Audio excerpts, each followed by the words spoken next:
সঙ্গে যা যা হয়েছে সেগুলো তো আমি মিথ্যে বলতে পারি না। বিভিন্ন সময় ভিডিও কলিং করতেন, রাত্রের দিকে বিশেষ করে। কুপ্রস্তাব, হ্যাঁ, আমাকে নিয়ে উনি এমএলএ হোস্টেল যাবেন এ কথাও বলেছেন। অনেক সময় বলতেন রাত্রের দিকে এসো, হাজবেন্ডকে নিয়ে সঙ্গে করে গেছি, তখন ওনার রাগারাগিও করতেন, একা আসতে পারো না এরকমও বলেছেন। কেন এটা কেন উদ্দেশ্যটা কি? উদ্দেশ্যটা নোংরামি, আর তাছাড়া আর কি। তো কাউকে সঙ্গে এরকম কি কোনো ইঙ্গিত আপনারা পেয়েছিলেন? হ্যাঁ, আপনাকেও তো ভিডিও কল করতেন। ভিডিও কলিং করতেন, রাত্রের দিকে বিশেষ করে করতেন।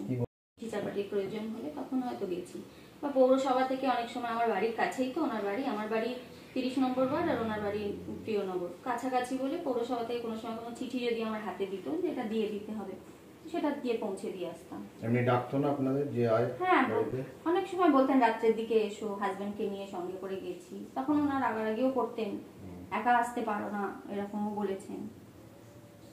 কেন এটা কেন উদ্দেশ্যটা কি? উদ্দেশ্যটা নোংরামি, আর তাছাড়া আর কি। তো কাউকে সঙ্গে এরকম কি কোনো ইঙ্গিত আপনারা পেয়েছিলেন যে? হ্যাঁ, আপনাকেও তো ভিডিও কল করতেন। ভিডিও কলিং করতেন, রাত্রের দিকে বিশেষ করে করতেন। কি বলতেন? না, আমি সবসময় ভিডিও কল ধরতাম না। যখন ধরতেন তখন কি বলো? ধরলে পরে উনি বলতেন কেন এইভাবে রয়েছো, কেন এই পোশাকে রয়েছো, কেন এরকম টাইপের কথাও ওনার কাছ থেকে আমি শুনেছি। বাড়িতে শাড়ি পরি, তো ওনার হয়তো মনে হয়েছে যে আমি কেন শাড়ি পরে আছি, অন্য কোনো পোশাকে হয়তো আমাকে দেখতে চেয়েছিলেন, সেটা দেখতে পাননি। এইটা দলকে কাউকে জানাননি, দলের নেতৃত্বকে? হ্যাঁ, দলের নেতৃত্বকে জানিয়েছি, তারা আমাদেরকে দলের ভাবমূর্তি নষ্ট হবে, বিধায়কের বিরুদ্ধে এরকম একটা কথা বলছি, তাতে কোনো ক্ষতিও আমার করে দিতে পারে সে, সেই সব ভয়তে হয়তো বলিনি আমি কাউকে কিছু সেইভাবে। এখন কি আর সেই ভয়টা নেই? সেই ভয় তো নেই, রাস্তায় তো এত মহিলা নামছে যখন একটা মেয়ের বিরুদ্ধে, বা আমাদের সাথেও এতগুলো মহিলা রয়েছে, দলও আমাদের পাশে আছে। আশা করছি আমরা দিদিকে যে চিঠি দিয়েছি, দিদির কাছ থেকে আমরা সেই সাড়া পাবো, বা অভিষেকদার কাছ থেকেও সেই সাড়া পাবো। এটা কি আপনাদের সাংসদ রচনা ব্যানার্জি জানেন? হ্যাঁ, রচনা দিকেও জানিয়েছি।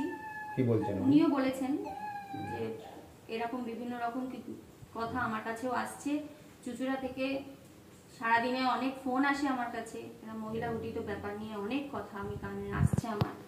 তো এতদিন লকেট ছিল, তো লকেটের কাছে তো আমরা যেতে পারিনি, আমরা তো ওই দলের কোন রকম সমর্থন করি না, তো লকেটকে বলিনি কিছু, কিন্তু এখন তো আমাদের রচনা দিয়ে আমাদের কাছের মানুষ, তো ওনাকে বলতে বাধ্য হয়েছি, উনিও এর বিরুদ্ধে কোনো স্টেপ নিশ্চয়ই নেবেন। আপনারা তাহলে যখন বিরোধী দল করেন না, বিজেপি করেন না, লকেট চ্যাটার্জি বিরোধী দল, তাহলে এতদিন ধরে এই লকেট চ্যাটার্জি বিধায়কের সম্পর্কে যেভাবে কথা বলেছেন যে উনি নারীদেরকে সম্মান করেন না, তাদেরকে কোনোভাবে ইউজ করতে চান, তাহলে এই কথাটা আপনারা কি মানে নিচ্ছেন যে উনি ঠিকই বলেছিলেন?